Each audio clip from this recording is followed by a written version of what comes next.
Jayanti Mangalakali Bhatrakali Kapalini Durgakshama Shivadhatri Svaha Swadha Namostute Sarvamangala Mangalye Shive Sarvata Sadike Sharanye Trayambake Gauri Narayani Namostute.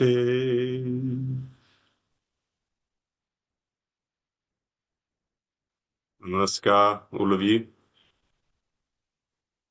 How are we all today?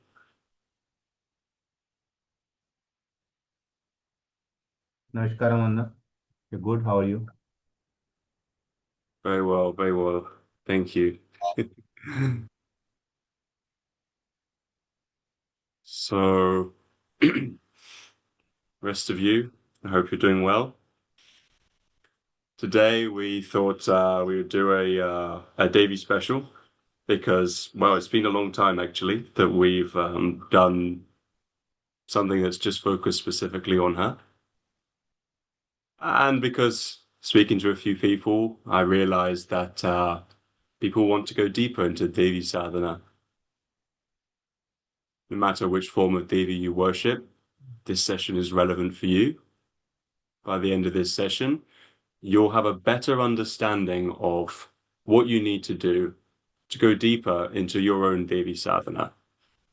We'll cover some tips and tricks which you can use to win over the grace of Devi and for her to take over your life in every possible way, in its most beautiful and fantastic way, as it's done for mine.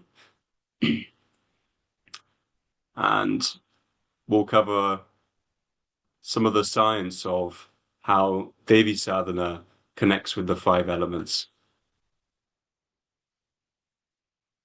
I guess it's good for us to start with looking at going from the ground up, so to speak. Who is Devi? What is Devi? Does anyone know what Devi means? The word in Sanskrit. Does anybody know where it comes from? I'll be impressed if you do.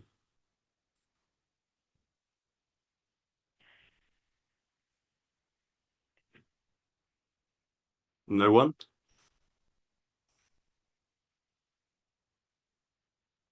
So Devi comes from the word div, okay? And div means space. And the Sanskrit word for the feminine, or even in some Indian languages today, such as Telugu, which is largely based off Sanskrit, the word for feminine is stree, Stree, stree. So, like I said in Telugu, oka stree is a woman. They've used the word directly. So this word together with div comes together and makes Devi, meaning the feminine, the divine feminine. So how is feminine space? Because I thought that everybody's saying that Shiva is the consciousness, he's the foundation, and then the Shakti is the energy, right? The Shakti is that what makes it alive, 100%. But Devi also means the space, which is like the womb of creation.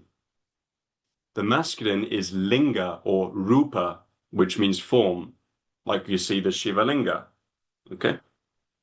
But that which holds the Shiva linga is the mother, the womb of creation. So this is why if you look at, there are some forms of Devi, particularly there's one in particular known as Ma Tara, who is the second of these Das Mahavidyas, these 10 highest forms of mother in Tantra Sadhana. She's the second one. And you'll see she has a big belly. very distinctive. You'll see that she's very closely related to Kali in many ways, but she has a huge belly. Kali is she's very kind of, has that hourglass figure. But Ma Tara looks like Kali, but she has this sort of pregnant woman kind of look about her. And that's because she is. The symbolism is saying that this is the mother which has all of creation inside her womb. Okay? This is what Devi represents. So that's why there are many perspectives, there are many paths for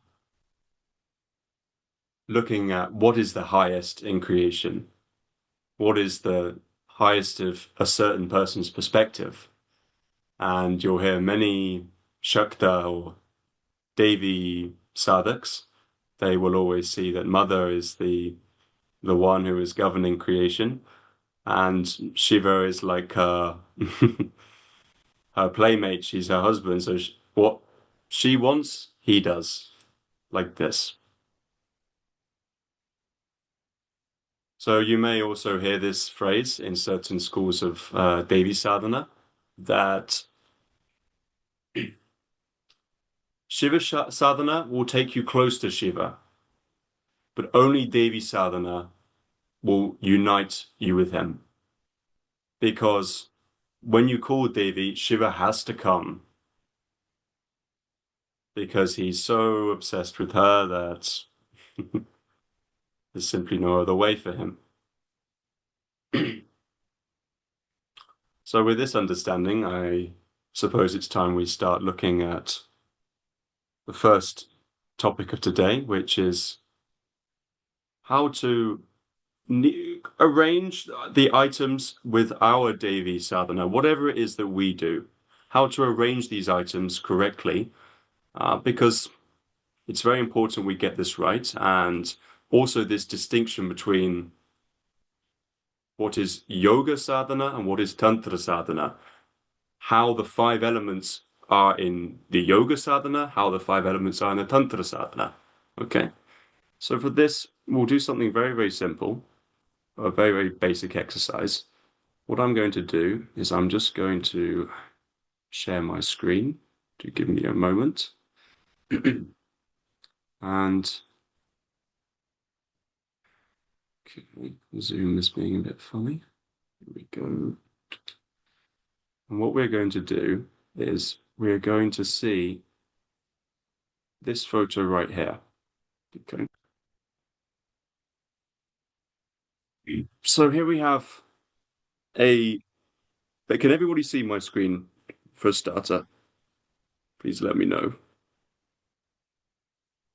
Yes, Anna. Okay, thank you. So this here is a very sort of basic setup. Very, very basic. We could go and elaborate this much, much further. But as a sort of starters class for how to arrange these items correctly, and now later on we can add to this. This is a very basic Devi setup, Devi ritual setup, okay? Where we would start with the form of Devi, whichever one you most closely resonate with, the photo or the idol that's here in the middle. And then we have some other items. Now, this is not a trick question. I promise that this will make sense in a second. Could anyone like just point out for me what are the different items we have here? Just say them. You can unmute yourself and just say, what are the different items that we have on the screen? So if we start from the rightmost, it's Naivedyam, fruit, Jalam, Deepam, and Dhupam. Yeah, that's Mm. incense. Yes. And one more? Uh, Flour, Yes. Perfect. So what I'm going to do is we'll start from the right and I'm just going to, so we have our here, my circle is being, I wonder if there's an option in Zoom to make a shape. Hmm. I think it is just freehand. Okay. So I have to go with my terrible circles. So here we have yes, like you said, naivedyam, which means a offering. In this case, it's a fruit. Then our next one, if we go one more, we have the jalam, yes, like Chetan said, which is water. Okay, this is in so this copper cup here is known as a kalash. Okay, not Kailash. Kailash is the mountain where Lord Shiva is. So kalash without the a, it's just ka, kalash. So this literally means a vessel. And these vessels can be, again, they can be used in many different ways. There are many different kinds of liquids that can go inside. But in this case, again, like I said, this is a very basic setup. So we have a kalash vessel with some water inside. Generally, as well, we'd put a flower in, little flower. And this, it's not here in this case, but it's nice to put a little bit of flour. You may also hear people put in like a tulsi leaf if they are worshipping Shiva, or maybe some edible camphor, sort of like this, to sanctify the water, kind of consecrated in a small way. Okay, but anyway, you're placing water at the feet of a deity, it's going to be some way energized, right? So we have the kalash, the vessel with the water, and now let's go the center. We have the pushpam, yes, the flower. Okay, right at the feet of Ma, right at the feet of Devi. Now we go left one more, and we have the lamp, Deepam, as Chetan said, the lamp. And we go left one more again, and we have Dhupam, which means the incense stick. Okay. One thing about these incense sticks is there are three incense sticks. Does anyone know why in Devi Sadhana we use three incense sticks?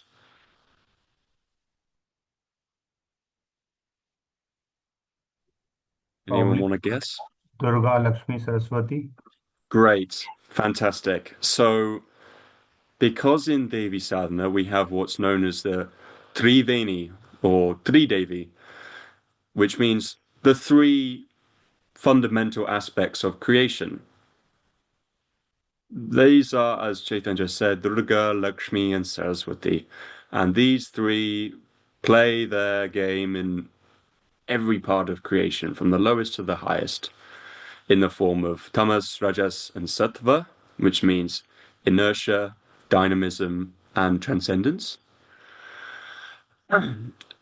And from also the destructive aspects to the nurturing aspects to the creation aspects of creation. These three also play their role with their corresponding consorts, which is the Shiva, Vishnu, and Brahma, respectively,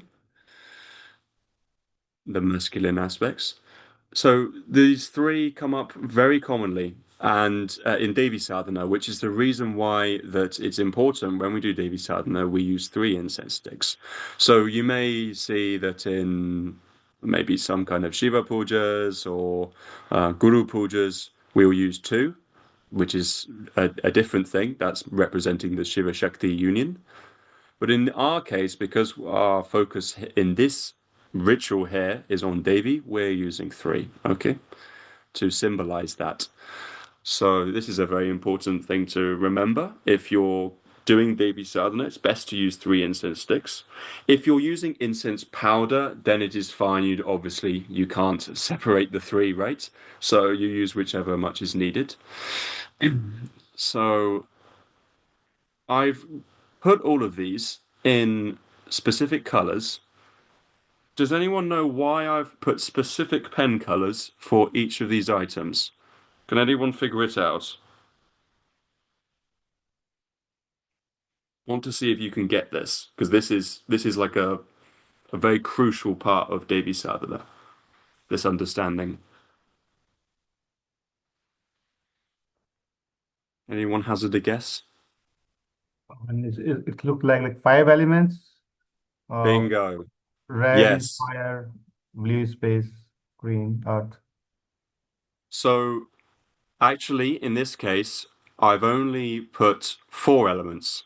So that is green for earth, blue for water, red for fire, and sort of very, very light blue for air.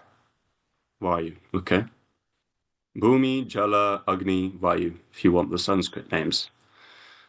So this is an example of how we are using the elements, the five elements, in an external scenario to create purification within ourselves of these elements. Okay? So if you're doing, let's say, your yogas or you're doing some, hatha yoga practice or Kriya yoga practice, then it's all internalized. We're taking care of these five elements, which are within our own body. But in this case, what we're doing is we're using items outside and we're creating that same situation, that same energy situation or geometrical approach to creating the desired impact, purifying the elements, transforming the elements, right? And notice I've left out one of the elements, which is, of course, Akash or the space. So, Akash or the space, how does this come about in here? Well, as a result of all of these elements being arranged in the right way, in the right geometry, all coming together, that creates the Akash. Okay? The combination of all of them, actually, but particularly the fire, because the fire element itself has a natural access to Akash or ether. It creates a certain doorway. But because we're placing them all together at because of the photo that we are using, or the idol, or whatever is the object of devotion here, that generates the Akash. So that generates the fifth element, which is space. And this is a very essential quality if one wants to transcend, if one wants to know mystical dimensions. Akash is essential because in the human body, Akash is connected with the Agna chakra. This is the third eye. So, in order to see, and if you want to be able to perceive, if you want to know things and do things which other people think is quite literally of a different world. It's alien to other people because for most people, they never touch this dimension. If you want to be able to use your energies in a particular way, where you can perceive and you can see things for people and do things for people, then you need to know what this element is. And these days, if you go on these YouTube and everything, there's so much talk of Akashic records in the New Age spiritual community. But I find that very few people actually are able to access that unless they have some kind of sadhana with them. And Devi Sadhana is a wonderful and beautiful way of doing it because the main quality is devotion. Okay? With devotion, you can reach the absolute peaks of sadhana, which many very hardcore siddhas and yogis, even they cannot achieve. Because unless devotion is there, then it's a long road. It's a very long road and very unnecessary road because just simply being able to bow down and be at utmost humbleness and humility, then you can quite literally hit the peak. This is why you'll see many great yogis, they bow down to devotees. You may have seen this. Real devotees, I'm saying, not just people who are fans of a particular group or sect of a particular religious order. Not that there's anything wrong with that, but you know, if you are a genuine devotee, it means you've really given yourself to whatever it is your object of devotion. Maybe it is a god, maybe it's a project, maybe it's a life goal, maybe a guru, doesn't matter, whatever it is. these yogis, these great beings, they even bow down to such simple people. So this will be shared afterwards in the uh, in the YouTube where all of you will be able to view. This will then lead us to our next section of the session, which is quite wonderfully, as we were going into, how to win over the grace of Devi. Like I was saying, humility, being humble, innocence, above all, innocence. Why I'm saying innocence is that Devi responds best to those who are like her children, not those who are trying to keep their head held high and, oh, I'm going to try and get something out of this. If you go with that attitude, then mm, you may feel something, you may feel nothing at all. A large part of what you feel might be your own imagination. But if you can just be humble and simply be there when you do your practice, whatever it is that you have learnt, if you are in the group, then you'll be aware that we have this wonderful sadhana known as the Devi Mantra Charan Kripa, which you can use to connect with Devi, whichever form of Devi most closely resonates with you. And this is a wonderful practice where you can, absolutely free, you can learn it and download the PDF. This practice will help you connect with Devi in few various offerings, just like the arrangement that I've just shown on the screen, where all the five elements are here, they're right here. So this can be used for wonderful effect. In the YouTube description, I'll put a link to the group and also the Mantra Chang Kripa practice, which you can learn. When doing something very simple like this, it's important that Devi is kept as the absolute highest in one's mind. Same goes for if you have some kind of yantra at home, some kind of process for Devi or mantra that you like to chant at home, aside from this practice I just mentioned, whichever form of Devi, keeping her as the absolute highest in your mind means that you're like her son or daughter. And when you're in need, when you're in trouble, then she'll come running to come and help you. And above all, when you keep something higher than yourself, then slowly, slowly, over time, this quality of devotion will happen. Okay? In the Ashtanga yoga series, which is what Patanjali, the father of modern yoga, devised and created, the final three limbs are dhyana, dharana, and samadhi. These three. So dhyana is where it's loosely translated as meditation, not the best word because we don't have the word in English language, but where you're starting to build a kind of a connection between you and the object of your devotion. Dharana is where now that connection between you and the object, whatever it may be, the deity, the god, the guru, the project, whatever it may be, now there's no more two. There's starting to just become one. Dharana means absorption. Now it's like kind of like you're two-bodied because you've become so obsessed with something, so absorbed into it. It's like you're one with it now. But the final stage, which is the ultimate stage in many ways, final limb, I'm sorry, is samadhi, which means now there is no more two, there is no more one, there is zero.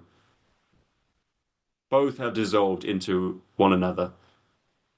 And at this stage, now you and Creator are same. No difference. You and Brahman, which means the Supreme, are same. So why I'm telling this is because this is the path you follow if you are going through awareness. Okay? If you're going at it through awareness or jnana yoga, you will go through dhyana, dharana, and samadhi, step by step. Okay? Taking care of all three at the same time. But if you are going through the path of devotion, if you're going through Devi's way, which is known as Bhakti yoga, then what is dhyana is emotion. What is dharana is love. What is samadhi is devotion.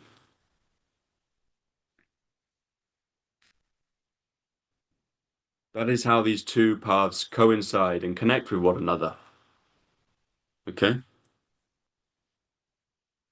It's like dhyana, you're simply playing around a little bit. You've seen Devi and you're thinking, oh, well, I want to get connected with her. This is, you know, I'm going to do some sadhana to connect with her. I want to do something. I want to be with her somehow. This is something I feel is right for me. Then the little bit of sweetness of emotion comes that you feel, oh, this Shambhava guy is saying I need to be like a child and here I am, mother, please.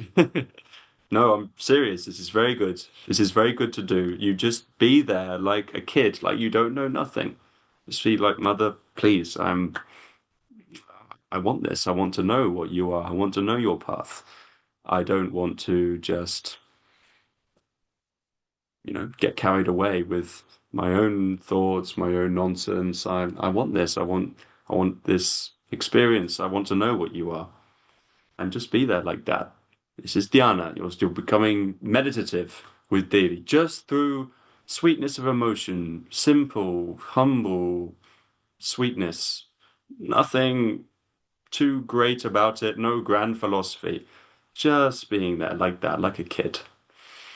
Now it's been some time and your childlike behavior has sort of transcended a little bit, and now it's like you're feeling like there's a certain oneness between you and the Devi. There's a certain oneness between you and the mother, and it's now no longer like you're two. There's a distinct connection there that you know it's it's no longer you and Devi.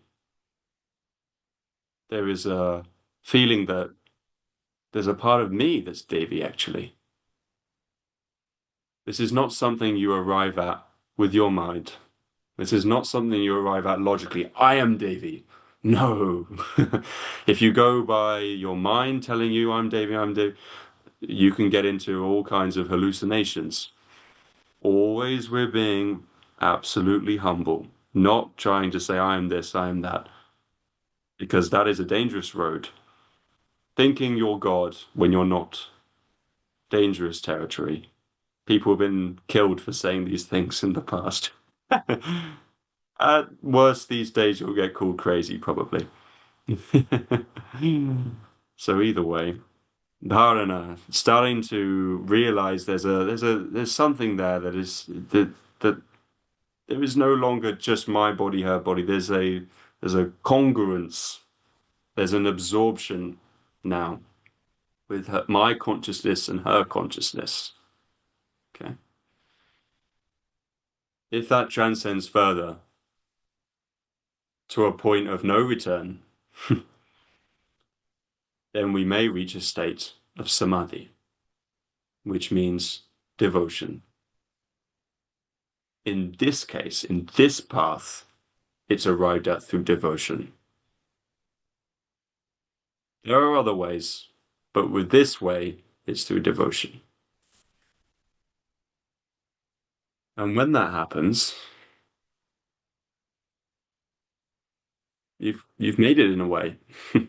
If you can be there in that state all the time, just in absolute joy and peak of sweetness, then we say you're true devotee. And what did you do to get there? You were just like a nothing, just being like a kid. Kid at the feet of mother. Not kid for your family, your friends, everything, because maybe in the world, if you just behave like a child and don't take care of responsibilities and going goo goo gaga, it's not like that. That's not necessary. But inside you're just like, oh, I'm just here because of mother. Because of mother's grace, I'm here. Like that. You know? So this is one of the important understandings which we can mark between paths of awareness, paths of emotion, bhakti, gnana, these coming together. And it's not that you have to practice just one and leave out the other. It's not like that. You can practice both because we have a mind, we have an emotion, and also it can be good to walk the path of both of them because if you get too caught up in the emotion, then it's possible that you may just be stuck empowering your emotion and not hitting your awareness.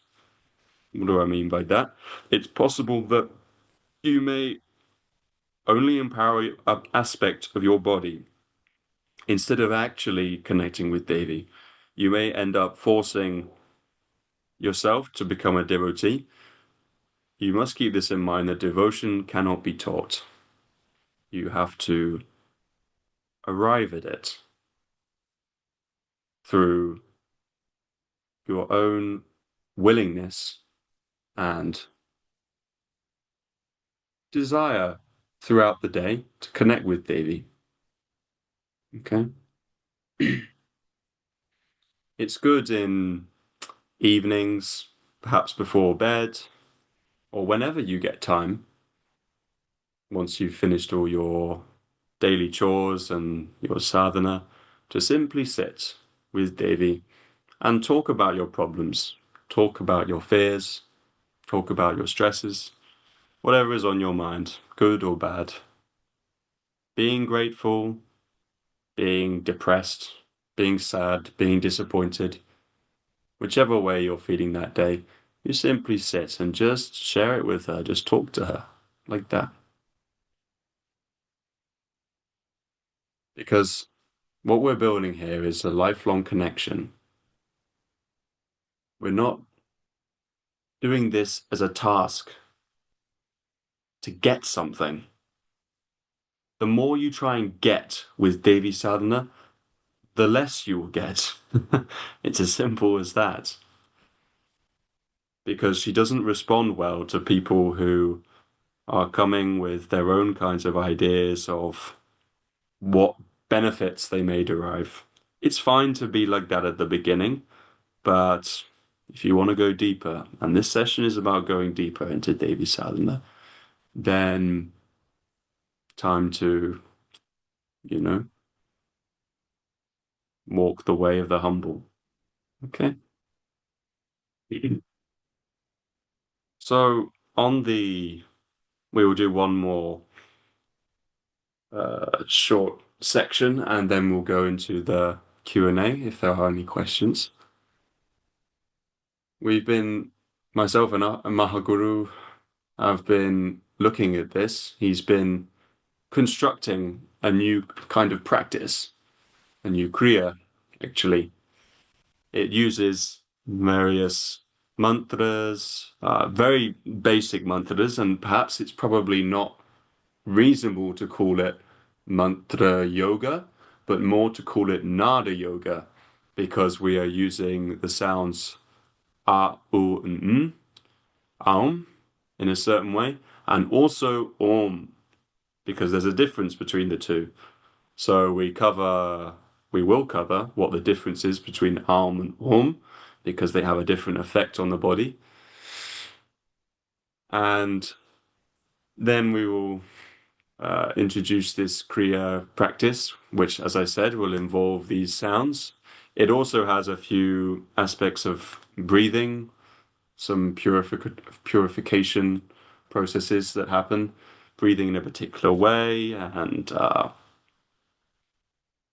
again, using very sort of basic mantra syllables. And we're calling this Kriya the Shaktiham practice, the Shaktiham Kriya. Many people might be already be aware of this Shivoham mantra, which literally means I am Shiva. Okay.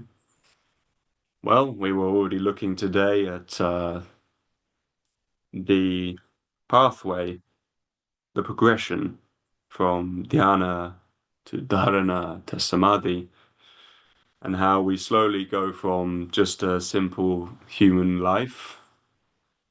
creature, I'm sorry, to like a divine being through some basic sadhana alone. And in a way, it's a progression from animal to God, from something of the earth to something of the divine. Okay. So, Shaktiham, what does it mean? I am Shakti. Shivoham means I am Shiva. Shaktiham means I am Shakti.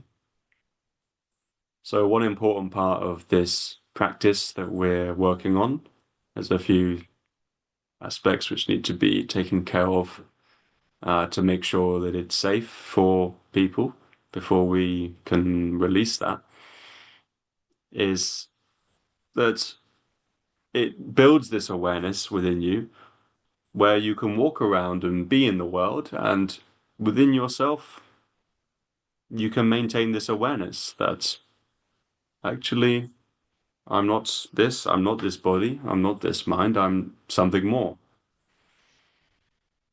You're not going around going, oh, I am God, I am this, I am that, I am the best.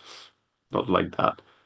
I'm saying inside, in your fundamental awareness, you understand and know that I'm not this, I am something much, much larger at my core. Does not matter who it is, everyone has this within them. Everyone has the hand of the divine within them. Everyone has the source of creation within them. So, this is a very brief announcement. We will look at this perhaps in a future satsang. I can't say for sure when, but perhaps towards the end of March or maybe April, we will be looking at how we can release this practice.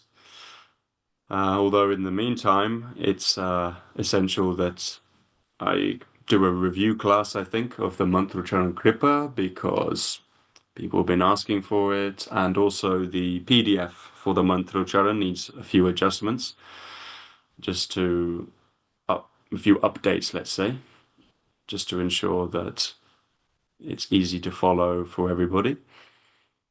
Now we can go into the Q&A. So if there are any questions, please don't hesitate to ask.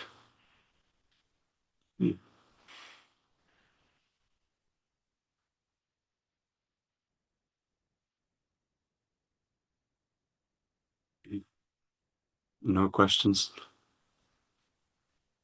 Vishkaramana. Uh, in the last webinar, like you said, in a way you are Devi. So what it means? Yeah, so this is what we're going to address actually with this Shaktiham Kriya, because this is literally the declaration, if you like, that at my core, I am Shakti, I am Devi. Shakti, I am that, I am Shakti. So this is something that we could look at it in a very basic way, but it's better that one experiences it for themselves. like how we talked about the process from a seeker going from ignorance to knowing, starting off thinking that they are separate, thinking that they are just a body, a mind, a separate human being. Then slowly through the process of their sadhana, whether they take a path of awareness, meditativeness, or if they take the path of devotion, bhakti, and either way, the stages which are laid out by Patanjali are the same for both, which is why that it's not necessary that one walks on one or the other. Both can be walked on at the same time. Let's understand that. So, as one deepens in their Devi Sadhana, then a certain absorption happens. First, there's a meditativeness, then there's an absorption, and then eventually even that dissolves. Even the myself and Devi dissolves, and that absorption turns into samadhi, which means the union with both Shiva and Shakti together. Because Shiva and Shakti are not two different things. Remember, I think I covered this last session that Shiva is without Shakti just Shava, a corpse. Shakti without Shiva is destruction. Also, because this currently sounds like but these sound like two different things. Shiva on his own is lifeless, and then Shakti on her own. So they're two different things. Right? No, no, not like that. There is another way of explaining this, which is Shiva is Shakti in stillness. Shakti is Shiva in motion. So what we see as this is Shiva, this is Shakti, are actually just two sides of the same coin. There's only one. There's only one Supreme, Brahman, God, Beloved, Allah, whatever you want to call it. It's the same throughout every spiritual path. The goal is the same, to unify yourself with that one. So this is why at a very fundamental, I'm Devi, you are Devi. Everyone is Devi. Everyone is also Shiva. It's just that different manifestations of that same energy come up and crop up. That's why somebody, it seems like they're very kind of like still and silent, they're very meditative and don't really want to get too much involved with the world. Maybe they have more of a Shiva quality about them. We call it Shiva Tattva, more of a Shiva quality about them. Then maybe someone else is very kind of like this. He very artistic or musical and is very like much wants to do many things in the world and master many different things and go and try and get all kinds of different um, abilities of arts, music, even spirituality or tantra, then maybe they're a more Shakti person, they're a more Devi person. Okay. In my case, you can see my hair is all looking very long right now because I am more of a Shakti person actually. The Shiva thing is there because I'm a man, and as a masculine, naturally the Shiva aspect will be there. So when I need to, I can be that when I wish, right? Any man can do that. But similarly, there's also that Shakti quality, that Devi quality, which is more pronounced in myself because I'm a musician. I like speaking different languages. I am very much involved with doing things in the world and like that. So these both of these things are always at play. Okay. The same one, though, the fundamental one does not change. It's just that there are different qualities being manifested in different people, in different situations, in different objects. It's everywhere. Even in the five elements, if you take one of the elements, the other four elements are within that element. Even if I take the earth element, still inside there is water, there is air, there is fire, there is space. Everything is one inside of the other. So we have to go beyond this, and the only way is through sadhana of this is different to this. I feel like this is a common issue in West in particular, is that we're trained to have this mind of is this better or is this better? Let's just split this up and analyze, compare, make a conclusion, you know? Perhaps it's better for me to say Western mind because the Western mind is coming up in other countries as well, I've seen. It's not just about a location anymore, unfortunately. So to go beyond this, it takes sadhana. It takes sadhana.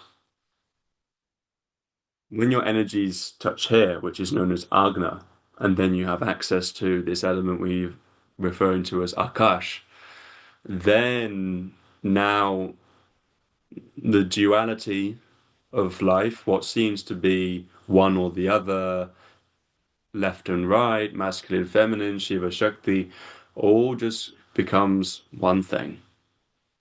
It gets absorbed into one. And you can see now you finally it's like this is why it's referred to as an eye, because it's like now you open your eyes and you can see. You're like, oh, all this time I I was thinking this, but I was totally wrong. This will happen gradually through sadhana, and you'll look back over maybe 8, 9 months or 1 year, and you'll see like, wow, I'm a completely different person. The things I was so obsessed with, my dreams of this, my goals of this. You'll look back from like a few years if you do sadhana, and you'll be like, oh man, wow, I thought uh, I thought I really knew it back then. I really thought I had it, but then you realized, you saw, there's more to life. There's always more to life. Even if you are enlightened, still you can grow because that's the nature of creation. That's why it's so fantastic. Even if you are at the peak of human experience, still there are ways you can grow. Even if you're a great master like Shankaracharya, Patanjali, Sadhguru, you can still grow. They can still grow. It's just that maybe there's no need. So they didn't bother. They left because they knew their work was done. Their karma was finished. Like that. Did that answer your question, Chetan? Yes, and I mean, probably, so as you said, sadhana, like intellectually I understood, but probably by the experience it will be much better. Yeah, 100%. Like, these are things that they will come with time. If the sadhana is intense enough, if the devotion you have for Devi is intense enough, if you're really like you're at your feet, and you can if you can just with the mention of the name of your Devi, if it brings tears to your eyes, you're on the right track. Just at the mention of the name, because that means you're a devotee. This is a simple trick which anybody can use. Genuine tears. If it can just if just the mention of the name, all right, then you're on the path. You're on that right path because devotion is a very deceptive thing if you go into it without the right awareness. So there are certain milestones which you can sort of tick off, you know, uh, and this is one very basic one. Right, right.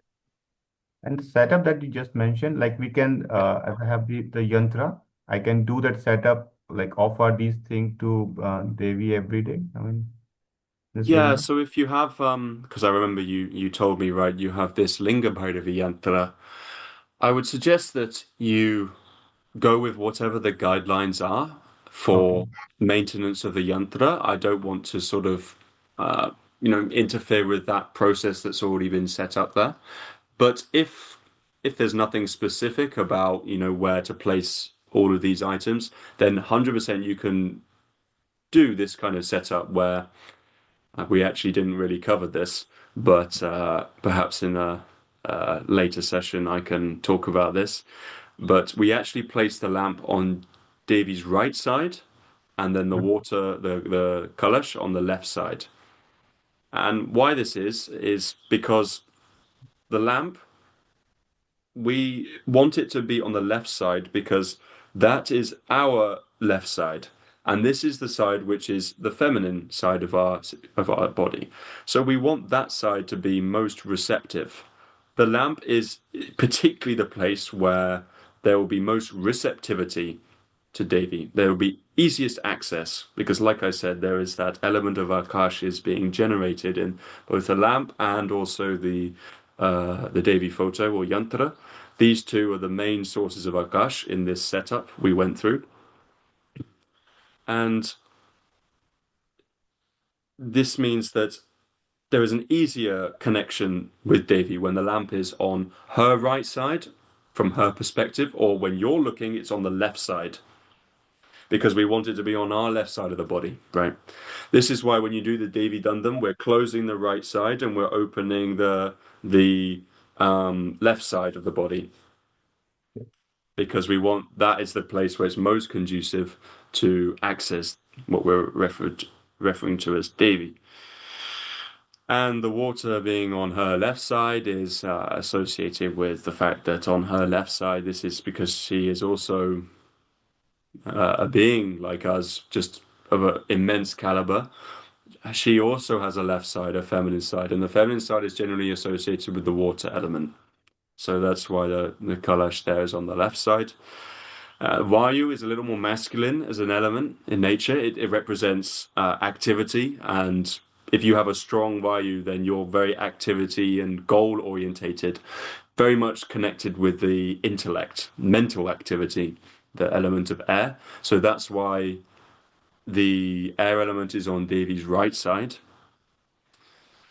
And the earth element, well, we're keeping again, Bhumi is referred to as a Devi. So Bhumi means earth. So Mother Earth is also a very more feminine element. So that's why the earth element, which is the Naivedyam, the fruit, is on her left side. Also, there is a flower in front of her because at her feet because the earth is like she's stepping on it. This is the earth, right? So we want also one aspect is that it is the earth underneath her. We want that to be at her feet. And the other aspect is from a devotional perspective, generally with these practices, like for example, this Devi Mantra Charan Kripa that we've given, this free sadhana, we're offering 9 flowers at one point, and from a devotional standpoint, it's like we're offering at her feet because she's so much higher than us. So this is another reason why the flower is going at her feet like that. And there are other items like kumkum or turmeric that we're offering. Again, these are from the earth. These are plants, plant-based. And so we are offering them on top of her so they go and fall at her feet like that. So these things are there. And again, fire, more than masculine, it's on her right side. All of these things are very much connected because of her right side being the masculine, left side being the feminine, which is the same with our systems as well. This is why you hear people saying that uh, God created man in his own image. Because what they're trying to say is that these deities, these devas or devis, these uh, beings that are at the peak, are a reflection of ourselves, actually. And this is the reason why, certainly in our solar system, because of the planetary arrangements, that the human body is the most evolved body that can be constructed based on these elements that exist in our universe, 5 elements. Which is why that a human being can realize his divinity. He can realize his godly nature, that he is Shiva, he is Shakti. He can realize that within himself if he's willing to do the necessary sadhana, whereas the other animals or plants of the earth can't do that because they have to evolve to a certain level before they can reach that, which the human system has already reached. Okay, so Right. yeah, I hope that answers your question, Chetan. Yes, Anna. Thank you. So I think we'll probably leave it there. We've just hit 1 hour, and this session will be live on YouTube. I'll put the necessary links in the description of the video for joining the WhatsApp group, accessing the mantra Charan Kripa, and also the setup that I had for this session. Uh, well, perhaps I'll keep that within the video itself because anyway, it will be there. And as a closing note, thank you for joining on this Saturday satsang. This will now be going on each week, and we plan on doing lots of different aspects of Devi Sadhana, Tantra Sadhana going forward. Why Saturday? I think we'll open with that next week. Sure, sure. As a little And also like teaser, we will do. 9 p.m. Saturday, you organize it 9 p.m. Is there anything with that also? 9? So it could also change. Just right now, I'm experimenting with the times because basically we have people from India, we have people Okay. from Europe, and then people in America. So around this time, which is night in India, Right. uh, we're just doing that purely because it's uh, it's central. Because in 3:30, so right now it's 3:30 start, 3:30 p.m. for UK, GMT, so that's 9 p.m. in India. That means that people who are in even the East Coast, I'm sorry, West Coast of America can join because for them it will be 7:30 in the morning, I believe. Right. Perhaps we can shift it forward or back, but we'll see, depending on what people want. Perhaps we'll shift it a little earlier next week. But yeah, so thank you very much for joining, and Thank you. Anna. Thank you very much for your information and time. Thank you. no problem. We'll see you next week. Thank you. Let's go.